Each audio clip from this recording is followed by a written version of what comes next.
আমরা কেবল মাত্র সাক্ষী, এটা আমাদের কিন্তু মূল পরিচয়। সাক্ষী ছাড়া অন্য কিচ্ছু নয়। প্রত্যেকটা মুহূর্তে তিনি সাক্ষী রূপে হাজির। তিনি বলতে আমি সাক্ষী রূপে প্রত্যেকটা, আমার যে মূল পরিচয়, সেই মূল পরিচয়ে আমি সাক্ষী স্বরূপ আছি। আমার বুদ্ধি কতটুকু, আমি কখন কি করছি, আমার মনে কি চিন্তা হচ্ছে, কি উদয় হচ্ছে, আমার অহং কোথায় হেনস্থ হলো, কোথায় প্রশংসিত হলো, আমি সকল কিছুর সাক্ষী, যাকে দ্রষ্টা বলা হয়েছে। এছাড়া অন্য কোনো পরিচয় আমার নাই। কিন্তু যখন আমরা বলছি এটা করা উচিত হয়নি, উচিত অনুচিতের প্রশ্ন যখন আমাদের কাছে এসে যায় যে এইটা করা উচিত, এইটা করা উচিত নয়, এই যে এইটা করা উচিত, তার মানে আমি পক্ষপাতিত্ব করলাম। পক্ষপাতিত্ব কোনো সাক্ষী হতে পারে না। যে সাক্ষী হয়েছে নিরপেক্ষ। যখন সে বলল এই ভালো কাজটা করা উচিত, আমরা বলি তো এগুলা, আমাদের বুদ্ধি বলে এগুলা, এইটা করা উচিত, তা উচিত এই কথা যখন বলে দিয়েছি, তখনই কিন্তু আমি পক্ষপাতিত্ব করে দিয়েছি। আমি কিন্তু আর সাক্ষীর দশাতে নাই।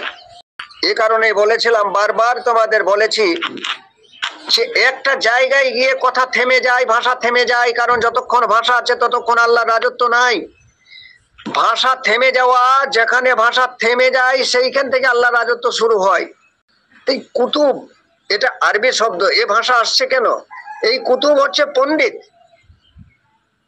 তা পণ্ডিত আমার মন, আমার চিত্ত, আমার বুদ্ধি, আমার অহং, এই হচ্ছে চারটে পণ্ডিত। এই চারটে পণ্ডিত ছাড়া আমরা বেরিয়ে যেতে পারি না। আর এই চারটে পণ্ডিতের মধ্যে যারা ফেঁসে থাকে তারা প্রাকৃতিক জীব। তারা কেউ তার নিজের পরিচয় পায়নি এবং নিজের পরিচয়ে অবস্থান করে না। এই চার কুতুবের মধ্যে যে পড়ে আছে, তার যে সে ফেঁসে গেছে, তার জীবন বড় জঞ্জালে, বড় কষ্টে তার জীবন চলছে বর্তমানে। এই চারের জায়গায় যারা দাঁড়িয়ে আছে। আমার মন কি? মন কাকে বলা হয়েছে? মন তাকেই বলা হয়েছে, পিপাসুর নাম মন, বাসনার নাম মন, অভাবের নাম মন। এগুলা খুব ভালো করে তোমাদেরকে বারবার বলে এসেছি, খুব ভালো করে বুঝবে। মন কি? যে অভাব ফিল করে, যে কিছু চাই, এর নাম মন। এই চাওয়া কি বন্ধ হয়েছে? যদি চাওয়া বন্ধ হয় তাহলে তুমি পূর্ণ। তার মানে মন তোমার কাজ করছে না, তার মানে মন তোমার মরেছে। এ মন তো তুমি নও, মনের কাছ থেকে তুমি সরেছো। এবার আমরা চিত্তই যাব। চিত্ত কি? চিত্ত আমাদের হচ্ছে স্টোরেজ, মনেরই আরেকটা অংশ। এটা স্টোরেজ, যেখানে আমাদের স্মৃতি স্টোরেজ হয়ে আছে। আমাদের জ্ঞান, অজ্ঞান, অভিজ্ঞতা, আমাদের পূর্ব সংস্কার, সমস্ত কিছু ওখানে আমাদের স্টোরেজ হয়ে আছে। আমরা ওই মাফিক চলি। আমার বাপদাদা করেছে, আমি করব না, কিন্তু আমার নবী তা করেননি। আমার নবীর বাপদাদার ধর্মকে তিনি অনুসরণ করেননি। কারণ নবীর ইসলাম ধর্মের আসার আগেও তখন তো পৌত্তলিক ধর্ম ছিল। তো তা ওই যে পূর্ব সংস্কার, ওই যে স্মৃতি যেখানে জমা হয়ে আছে, এই জমাই তো ওই জায়গাটাকে বলা হচ্ছে চিত্ত। ওই অনুযায়ী তো প্রত্যেকটা মানুষ চলে। যে লাখ লাখ মানুষ, কোটি কোটি মানুষ, সমাজের বেশিরভাগ মানুষ এই কাজ করে, তারা কি সবাই ভুল করে? কিন্তু সবই তো প্রাকৃতিক, সবই তো প্রাকৃতিক। এদের প্রকৃতির উপরে চাওয়া পাওয়া কি করে এদের কমবে? এরা নিজেরাই তো প্রকৃতি, এরা নিজেরাই তো চাওয়া পাওয়া।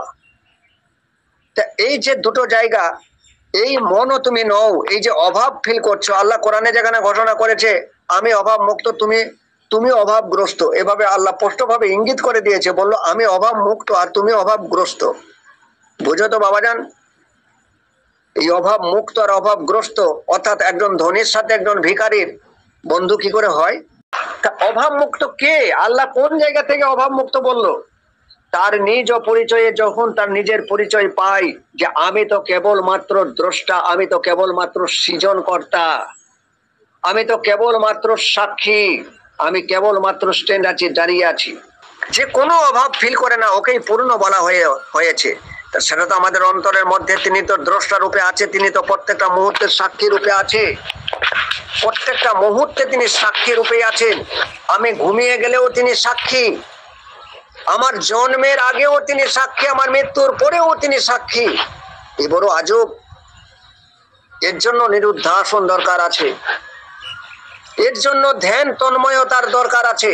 তার জীবনে তোমাদের ঘটবে। তোমাদেরকে একটু উদাহরণ দিয়ে বোঝাই, তাহলে বুঝতে পারবে। মাটির হাঁড়ি দিয়েই কথা বলে। মূল সত্তা মাটি, হাড়ি তৈরি হলো। তা মূল সত্তা যখন মাটি, হাড়ির তৈরি হলো মানে হাড়ির জন্ম হলো। আচ্ছা, এই হাড়ির জন্মের আগে মাটি ছিল? তো হাড়ির জন্ম হওয়ার আগে মাটি ছিল। আচ্ছা, হাড়ি ভেঙে যাওয়ার পর, মরে যাওয়ার পর মাটি থাকবে? তো এই মুহূর্তে হাড়ি যে আছে, এই মুহূর্তে মাটি আছে? তো এখন হাড়ি যতক্ষণ না বসছে আমি মাটি, যতক্ষণ না বসছে ততক্ষণ এ যোগ হলো না, এ যোগকে বুঝলো না। যোগ, যে যোগের কথা, যে রাজযোগের কথা স্বামী বিবেকানন্দ বলেছিলেন, অর্থাৎ যা আমাতে আছে আমি জানি না, অথচ যখন আমি জাগলাম, জানলাম, অর্থাৎ এটা আমার প্রাপ্ত হয়ে গেল। আমার কাছেই ছিল, আমি জানতাম না, কিন্তু যখন জানলাম তখন আমার প্রাপ্ত হয়ে গেল। এইটাকে বলা হলো যোগ। তাহলে সংযোগ কোনটা? সংযোগ হচ্ছে আমার দেহ, এই দেহ আমার দেহ বা এই যে হাঁড়ি, এখন যে আকার নিয়েছে হাঁড়ি হয়েছে, যে আকার নিয়েছে দেহ হয়েছে, এই দেহটা আমার সংযুক্ত হয়েছে। হাঁড়ি সংযুক্ত হয়েছে কার সাথে? মাটির সাথে। তাহলে হাঁড়ি তৈরির আগে মাটি ছিল, হাঁড়ি ভাঙার পরে, মরার পরেও মাটি থাকবে। একটা হাঁড়ি অবস্থাতে সে মাটি আছে। অর্থাৎ এখন এই যে আমরা দেহ বোধে বাঁচছি, মনোবোধে বাঁচছি, অহং হচ্ছে আমাদের দেহ। তাহলে মন, চিত্ত, বুদ্ধি, অহং, এই যে চারে আমরা ফেঁসে আছি, এইটাকে সাধকরা বলে দিল মিথ্যা। হলো এটা সংযোগ হয়েছে। এখন এইটাই তুমি উপলব্ধি করতে পারো, আর তুমি কিছু উপলব্ধি করতে পারো না। আর এইটা উপলব্ধি প্রকৃতির প্রত্যেকজন করতে পারে, এরা প্রাকৃতিক। কারণ এই বস্তুগুলা মন, চিত্ত, অহং এবং বুদ্ধি, এটা প্রাকৃতিক। ছাগল, গরু, পশু, পাখি প্রত্যেকের মধ্যে তুমি বুদ্ধি পাবে, প্রত্যেকের মধ্যে অভিজ্ঞতা পাবে, তাদের পূর্ব সংস্কার পাবে। একটা কুকুরকে তুমি যদি একটা ভালোভাবে একবার আঘাত করো, তাকে মারা ধরা করো, তারপরেও তোমার বাড়ি সে আসবে, কিন্তু তোমাকে দেখলেই তার স্মরণ হবে এ মারুক, এ আমাকে মেরেছিল। এসব প্রকৃতি। দেখে নাও, গুরু তোমাদের কষ্ট করে দেখিয়ে দেবে, দেখে নাও। এই চারটে প্রকৃতি, আর এই চারটে ছাড়া আমরা আছি কি? আমরা প্রত্যেকটা মুহূর্তে অভাব ফিল করি, যে কারণে আমাদের মনে হয় আরো চাই, আরো চাই, আরো চাই। চাই টাকা পয়সার নেশায় যে পড়ে আছে সে টাকা পয়সা চাই, দর্শনের নেশায় যে পড়ে আছে সে দর্শন চাই, আরো দর্শন চাই, আরো দর্শন চাই। সবটাই চাওয়া। প্রত্যেকটা মুহূর্তে যে অভাব ফিল করছে একে বলা হলো মন। আর যেখানে আমাদের স্মৃতি সঞ্চিত আছে এই জায়গাটাকে, এইটাকে বলা হলো চিত্ত। এটাকে ইংরেজিতে স্টোরেজ বলছে, এইটাকে বলা হচ্ছে চিত্ত। আর বুদ্ধি, আমাদের তো প্রত্যেকের মধ্যে একটা বুদ্ধি আছে, বুদ্ধি। আর আমাদের এই যে অহং বৃত্তি, দেহের মধ্যে আমাদের একটা ফুল আছে, একটা শক্তি আছে, একটা অহং বৃত্তি আছে। আমাদের মন কোনো জায়গায় কষ্ট পেলে পরেই তার প্রতিশোধ নেওয়ার জন্য হাত একেবারে সঙ্গে সঙ্গে হাত উঠেও যায় তার উপরে, পা উঠেও যায় তার উপরে, জিহ্বাও খেপে যায়, জিহ্বার দ্বারাতেও যত দূর পারে সে আঘাত করে। এবার আমাকে বলো, এই চার ছাড়া আমরা হয়েছি কি? কিন্তু এই চারজন আমরা নই। এই যে চারকে দেখাচ্ছি, এই চার আমি নই, এই চার আমার পরিচয় নয়। আমি কেবল মাত্র সাক্ষী। কারণ কোথায় আমি চুরি করেছিলাম, কি চুরি করেছিলাম আমি জানি, কোথায় আঘাত করেছিলাম আমি জানি, কোথায় কার উপকার করেছিলাম আমি জানি। কে জানে? কে এর দ্রষ্টা ছিল, কে এর সাক্ষী ছিল? ওটাই তোমার পরিচয়। ও কখনো মরবে না। দেখো, আমাদের বডিতে অনেক সময়তে কাটাকুটো করার জন্য আমাদেরকে মানে নেশা করে দেওয়া বা অবশ করিয়ে দেওয়ার জন্য অবশ্যের একটা ইঞ্জেকশন দেয়। তা অবশ্যের যে ইঞ্জেকশন যে দিল, আমার যে মূল পরিচয়, আমার যে দ্রষ্টা বা আমার ভিতরে যে সাক্ষী, যাকে আমরা পরমাত্মা বলছি, তিনি তো জাগরিত হলে আমি জাগি, তিনি আমার কাছ থেকে সরে গেলেই আমি ঘুমাই। তা সে কি অবশ হয়? তাকে অবশ করা যায়, তাকে ধরা যায়, ছোঁয়া যায়?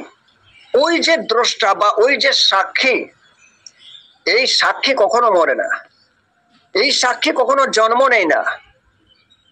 এই সাক্ষীর কখনো ক্ষতিগ্রস্ত হয় না, বিনাশ হয় না, চিরস্থায়ী একইভাবে স্থির আছে। সেই 5 বছর বয়সে যে আলবৎ ছিল, যে দ্রষ্টা ছিল, যে সাক্ষী ছিল, সে আজও আছে। কিন্তু তার মনের যে চাহিদা, 5 বছরের যে চাহিদা, এই 50 বছরে এসে সে চাহিদা সম্পূর্ণ বিপরীত হয়ে গেছে।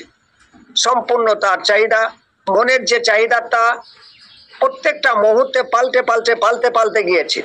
5 বছরে একরকম চেয়েছে, সে 10 বছরে আরেকটা কিছু চেয়েছে, সে 18 বছর 20 বয়সে আরেকটা চেয়েছে, সে 30 বছর বয়সে আরেকটা চেয়েছে, সে 50 বছর বয়সে আরেক রকম ভাবে চাইছে। মনের চাওয়া বিবর্তনের মধ্যে দিয়ে মন পাল্টে পাল্টে পাল্টে পাল্টে গেছে। মনের চাওয়া ঠিক নাই। এ কারণেই আমি তোমাদেরকে জিজ্ঞেস করতে বলি যে মনকে জিজ্ঞেস করো যে তুই কি চাস বল। তুই 5 বছরে কি চাইলি, তোকে তো দিলাম। আবার 10 বছরে এটা চাইলি কেন, তাও তো দিলাম। আবার 20 বছরে এটা চাইলি কেন, তাও তো দিলাম। তারপরে বিয়ে করার পর তুই সন্তান চাইলি, সেটাও তো দিলাম। এখন তুই চাইছি, এখনো তো চাওয়া, তুই চাওয়া বন্ধ হবে কবে তোর? এই যে অভাব ফল করছে, এর নাম মন। তাহলে প্রত্যেকটা এর চাওয়ার ধরন পাল্টে পাল্টে যাচ্ছে। যেমন দেহ তার বিবর্তনের মধ্যে দিয়ে, দেহ যেমন বিবর্তনের মধ্যে দিয়ে চলছে, তার সঙ্গে অ্যাটাচ হয়ে আছে মন। কারণ ওই দেহের বস্তুর গুণগুলা দিয়েই তো মন তৈরি হয়েছে। তা মন ওই অ্যাটাচের সঙ্গে তারও ধরন, চাওয়ার ধরনগুলো পাল্টে পাল্টে যাচ্ছে। এই যে প্রত্যেকটা মুহূর্তে পাল্টে পাল্টে যায়, এটা তুমি নও। যে বিবর্তনের মধ্যে হাঁটছে, এটা তো তুমি নও। তুমি তো বিবর্তনের দ্রষ্টা, তুমি তো বিবর্তনের সাক্ষী। আমরা ওই জায়গায় প্রবেশ করতে পারছি না। ওই জায়গায় প্রবেশটা আমরা তখনই করতে পারবো যখন গুরু বাক্য তুমি গভীর ভাবে শুনবে এবং তা মনন করবে গভীর ভাবে। আর ওই মননই তোমাকে নিরুদ্ধাসনে নিয়ে যাবে। অর্থাৎ নিরুদ্ধাসন বলতে তোমার প্রকৃত পরিচয়ের জায়গাতেই তোমাকে নিয়ে যাবে, যেখানে তোমার প্রকৃতি থেকে তুমি দূরে সরে যাবে, যেখানে তুমি সামাদ আল্লাহ রূপান্তরিত হবে, যেখানে তুমি সামাদ কাকে বলা হলো। দেখো, এর ব্যাখ্যা এখনো পর্যন্ত তোমাদের কাছে আসেনি কোনো জায়গা থেকে, সোশ্যাল মিডিয়ার কোনো জায়গা থেকে এই ব্যাখ্যা তোমাদের কাছে আসেনি। আশা করি আসবে না। পরবর্তী স্টেজে আসলেও অন্যরকম ভাবে আসতে পারে। সূরা ইখলাসের পরিচয় তোমরা বিভিন্ন জায়গাতেই শুনবে, সুফিবাদদের কাছ থেকেও শুনবে। কিন্তু আমি যেভাবে তোমাকে স্পষ্টভাবে দেখিয়েছি, এটা তোমার পরিচয়। কারণ যেখানে ওহেদ শব্দ না এনে যেখানে আহাদ আনলো, আহাদ মানে ও দ্বিতীয়। ও দ্বিতীয়, ও দ্বিতীয় কেন? এই ও দ্বিতীয় শব্দ কেন? আল্লাহ যদি একই হবে তাহলে ওহেদ, ওহেদ মানে এক, এই শব্দটা ব্যবহার করে দেওয়াটাই দরকার ছিল। কিন্তু আহাদ, ও দ্বিতীয় কেন? ও দ্বিতীয় আসলে যেন মনে হচ্ছে দুই। আমার মনে হবে, আমি দেখবো দুই, আমার মনে হবে দুই। কারণ ভাষা দুই ছাড়া হয় না, আমার বলা দুই ছাড়া হয় না, চলা দুই ছাড়া হয় না, আমার গবেষণা দুই ছাড়া। প্রত্যেকটা মুহূর্তে আমার দুই যেন আছে। তা এই যে মনে হবে দুই, অর্থাৎ আমি এবং আমার জগৎ, আমি আলাদা, জগৎ আলাদা। সাধক বলে দিল, কোন ঋষি বলে দিল, কোন মহৎ বলে দিল, কোন অলি বলে দিল, কোন রাসূল বলে দিল না, জগৎ আলাদা নয়। জগৎ তোমার ছায়া, জগৎ তোমার প্রতিরূপ, জগৎ তোমার প্রতিবিম্ব। তুমি থাকবে না তো জগতে থাকবে না। তুমি জগৎ সৃষ্টি করেছো, তাহলে তোমার ছায়ার উপরে তুমি কি খামচাতে যাচ্ছ? তোমার ছায়ার উপরে তুমি কি দাবিদার হচ্ছ? তোমার ছায়ার কাছ থেকে তুমি কি পেতে চাইছো, কি পাচ্ছ? তোমার তো মনে হচ্ছে আমার কোটি কোটি টাকা, কোটি কোটি টাকা, কোটি কোটি টাকা। আমি কালকেই ফেসবুকে একটা মেয়ের চিৎকার করে করে তার কান্না শুনছিলাম। কোটি কোটি টাকার মালিক, 14 তলা ফ্ল্যাটে বাস করে। ওই পুরো 14 তলা ফ্ল্যাটটা ওর একা। চিৎকার করে করে কান্না করছে, বললো আমার এই দুনিয়াদারির টাকা পয়সা, গাড়ি বিলাস, ব্যাংক বিলাস, অমুক তমুক, কোনো কিছুর অভাব নাই, তারপরে কেন আমার ভিতরে শান্তি নাই? কি চাই আমি? এমন ভাবে চিৎকার করা কান্না আমি কালকে ফেসবুকে একজনের শুনছিলাম। এ দিশেহারা, এই দিশেহারা। শান্তি ওখানে নয়। এই প্রকৃতি তোমারই প্রতিবিম্ব থেকে তুমি কিছু ক্রয় করেছো, তুমি কিছু সংগ্রহ করেছো তোমারই প্রতিবিম্ব থেকে। তুমি বলছো আমি মহান হয়েছি, তুমি বলছো আমি বড় লোক হয়ে গেছি। কেন এত বড় লোক হয়েছো? কিছুর অভাব নাই। তুমি যখন খুশি তখন গাড়ি চড়ো, পাকা দালানে থাকো, তোমাকে শীতে কষ্ট দিতে পারে না, তোমাকে খরাতে কষ্ট দিতে পারে না। তোমার দৈহিক সুখ, তোমার মানসিক সুখ, তোমার সব সুখ তো তোমার কাছে আছে। তারপরেও কেন তোমার মাথা ঠিক থাকে না? কেন মাথা ভার হয়ে যায়? কেন দুশ্চিন্তা? কেন রাগ? কেন এন্ডাইটিস? কেন এত বিভৎস? কেন গলায় দড়ি দিচ্ছ? কেন চিৎকার করে কেঁদে উঠছো? আসলে তুমি তোমার নিজের পরিচয় তুমি পাওনি, তোমার নিজের অবস্থানের জায়গায় তুমি এখনো প্রবেশ করতে পারোনি। তাই এত কিছু থাকা সত্ত্বেও তোমার পূর্ণাঙ্গের যে একটা শান্তি তোমার ভিতরে নাই। হ্যাঁ, তাই বলে আমি এটার বিরোধ কখনোই করছি না যে আমরা রোজগার করব না, আমরা টাকা রোজগার করবো না। টাকা রোজগার তো অবশ্যই মাস্ট একটা তো করতেই হয়, কারণ আমাকে তো দেহ খাদ্য লাগে, আমার পোশাক লাগে, আমার বাসস্থান লাগে, দেহর জন্য আমাকে টিকে থাকার জন্য অবশ্য লাগবে। কিন্তু এত নেশাগ্রস্ত কেন? এত নেশাগ্রস্ত কেন? সাধকের ভাষা শুনলে না সেদিন শাহিদুল যে গানটা দিয়েছিল, চোখের বাঁধন খুলে দে মা, আর খেলবো না কানামাছি। এই যে তৃতীয় নয়ন তোমাদের খুলে দেওয়া হচ্ছে, সাধক যে তৃতীয় নয়ন যার খুলেছে, যার অলরেডি চোখে থেকে বাঁধন খুলে গেছে, তিনি এই গানটা লিখছেন, কারণ তিনি স্পষ্টভাবে দেখে নিয়েছেন। তিনি আরো বলে দিচ্ছেন যে তোমার অনেক মেয়ে আছে মা, তোমার অনেক মেয়ে আছে, তারা তোমার সঙ্গে এখনো খেলতে চায়, তারা তো খেলতে চায়, তুমি তাদেরকে নিয়ে খেলো। এই জগতে দেখছো না, পুরো জগৎ তো মায়ের সঙ্গে খেলতে চায় কানামাছি, তাদেরকে নিয়ে খেলো। আমাকে ছুটে দাও, আমার বাঁধন খুল দাও। সত্যি কি অন্তর থেকে এ বাঁধন খুলে নিতে চাইছো, নাকি ওপরে ওপরে মুখে মুখে? সত্যি কি মায়ের কাছ থেকে ছুটে চাইছো? সত্যি কি ক্লান্ত হয়েছো? তাই পীরও সকলের জন্য নয়, যে ওই যে বায়াত পড়তে হয়, গুরু ধরতে হয়, পীর ধরতে হয়, না, সকলের জন্য নয়। প্রকৃতি মায়ের সঙ্গে খেলবে কারা? তার সঙ্গে তো খেলতে হবে। প্রকৃতি মায়ের তো বিস্তার চাই, প্রকৃতি মা তো খেলতে চাই, সে তো লুকোচুরি খেলতে চাই, তাতেই তো তার মজা। সকলের পীর ধরা দরকার নাই, যার ভিতরে এখনো অধ্যাত্ম যন্ত্রণা শুরু হয়নি, যার ভিতরে এখনো প্রশ্ন ওঠেনি, এত কিছু থাকার সত্ত্বেও কেন আমি অভাব ফিল করি, এত কিছু থাকার সত্ত্বেও কেন আমার শান্তি নাই, এত কিছু থাকার পরেও কেন আরো আমি চাই, এই সমস্ত প্রশ্ন যার না উঠেছে, যার ভিতরে এখনো প্রকৃতপক্ষে দুঃখর অনুভূতি না সৃজন হয়েছে, তার জন্য গুরু নয়, গুরু ধরা তার দরকার নাই, সে গুরুর কাছে টিকতে পারবে না। একজন যে মনে করে আমি বেশ আছি, সুখে আছি, দুনিয়ার যা সম্পদ পেয়েছে আমি হেভি আছি, এর জন্য গুরু নয়, কখনোই গুরু নয়। এর পীর ধরার দরকারই নাই। আমি তো অসংখ্য লোকের সঙ্গে কথা বলে তার অভাবটা বুঝতে চাই, তার যন্ত্রণাটা বুঝতে চাই। যখন দেখি যে না, তার সেই রকমের যন্ত্রণা নাই, আমি তাকে এটুকুই বলি যে ঠিক আছে, তুমি ভিডিওগুলো শুনতে হলে শোনো, আর না শুনতে হলেও না শোনো, যা করো করো, তবে হয়তো আমাকে ফোন দিও না, আমি ফোন একবার দুবার রিসিভ করি, তারপর আমি রিসিভ করি না। তা এই যে মন বুদ্ধি চিত্ত অহং, এই জায়গা থেকে আমরা সরেছি, পেরেছি, আমাদের সঠিক পরিচয়ের জায়গাকে আমরা খুঁজে পেয়েছি, যেখানে আমি বলছি যে আজকে যেটা বোঝানো হলো যে হাঁড়ি যে জন্ম নিল, হাঁড়ি জন্ম নেওয়ার আগে সে মাটিই ছিল, এখন যে হাঁড়ি জন্ম নিয়েছে, হাঁড়ির সংযোজন হয়েছে তার সাথে। আচ্ছা, হাঁড়ির সংযোজন হয়েছে বলে কি আর মাটি নাই? হাঁড়ি আছে কি প্রকৃতপক্ষে? তা তোমার দেহটা প্রকৃতপক্ষে আছে কি? তোমার মন প্রকৃতপক্ষে আছে কি? তোমার চিত্ত প্রকৃতপক্ষে আছে কি? তোমার বুদ্ধি প্রকৃতপক্ষে আছে কি? সত্যিই কি এগুলো আছে? এগুলো উপলব্ধির বিষয়, এগুলো মননের বিষয়, এগুলো নিয়ে মনন করলে তবেই নিরুদ্ধাসনে যাওয়া যায়। যদি আমার এতই বুদ্ধি থাকলো, তাহলে অনেক অনেক সময় বুদ্ধির অভাবে আমার সদ্যজাত সন্তান বিনা চিকিৎসায় মরে গেল, বা চিকিৎসার সঠিক জায়গায় আমি পৌঁছাতেই পারলাম না, এ বুদ্ধি কাজ করলো না। পরবর্তী স্টেজে বুদ্ধি বলছে এইটা না করে এইটা করলে ভালো হতো। ও বুদ্ধি গিয়েছিল কোথায়? যে মনে এত অভাব ফিল করে, এত অশান্তি ফিল করে, যখন ঘুমিয়ে যায় তখন তো আর অভাব থাকে না। এ অভাব গেল কোথায়? এই যে স্টোরেজের মধ্যে আমার এত স্মৃতি পড়া আছে, এত সংস্কার পড়া আছে, এত আমার পাণ্ডিত্য ভরা আছে, যে আমি প্রত্যেকটা মুহূর্তে পাণ্ডিত্য জাহির করে মানুষকে ছোট করে দেওয়ার চেষ্টা করি, আমার অহংকে জাগিয়ে নেওয়ার চেষ্টা করি। এই স্টোরেজ যাই কোথায়? এই যে দেহ বা যে অহংের আমার শারীরিক শক্তির কথা যে আমরা বলি, আমরা প্রাণের শক্তির যে আমরা কথা বলি, আমার ঘুমের মধ্যে যে এই দেহটাই কেউ তুলে নিয়ে গেলে তো এই দেহের মধ্যে হাতে পায়ে মেরুদণ্ডে মাথায় কোনো জায়গায় তোর কোনো শক্তি থাকে না, ঝুলে পড়ে কেন অকেজো হয়ে যায় কেন? এ গেল কোথায়? এগুলা নিয়ে মনন করতে বলছি, এগুলো নিয়ে গভীরভাবে রিসার্চ করো, গভীরভাবে রিসার্চ করে রিসার্চ তোমার ধ্যানে প্রবেশ করার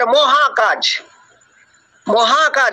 আমার নবীজি ওই হীরা গুহার ভিতরে গিয়ে চোখ বন্ধ করে তার কোনো গুরুকে বা অন্য কোনো লোকের ছবি ধরে বসেছিল না। তিনি প্রকৃত পক্ষে একজন গবেষক, একজন ফিলোসফার, একজন দার্শনিক। তিনি চোখ বুঝে পীরের ছবি নিয়ে বসে থাকলে দার্শনিক হওয়া যায়? বই পড়ে মেলা জ্ঞান অর্জন করে দার্শনিক হওয়া যায়? দার্শনিক কিতাবের জন্ম দেয়, আর ওই কিতাব পড়ে পণ্ডিত হওয়া যায়। দার্শনিক হওয়া যায় না, পণ্ডিত হওয়া যায়। নিজের জীবনকে নিয়ে রিসার্চ করো, নিজের জীবনকে নিয়ে গুরুজি যা বলছেন তা কতখানি সত্য বললেন তা গভীরভাবে নিজেকে নিয়ে রিসার্চ করো, মনন করো। এই মননের মধ্যে দিয়ে তুমি যতক্ষণ ডুববে ততক্ষণ তুমি নিরুদ্ধাসনে প্রবেশ করেছো, তুমি ধ্যানের জগতে প্রবেশ করেছো, তোমার সমাধিস্থতে প্রবেশ করেছো। আর এমন জায়গা থেকে মহান সত্য তোমার কাছে এসে হাজির হবে, যেটাকে বলা হলো জিবরিল আমিন দিয়ে গেল।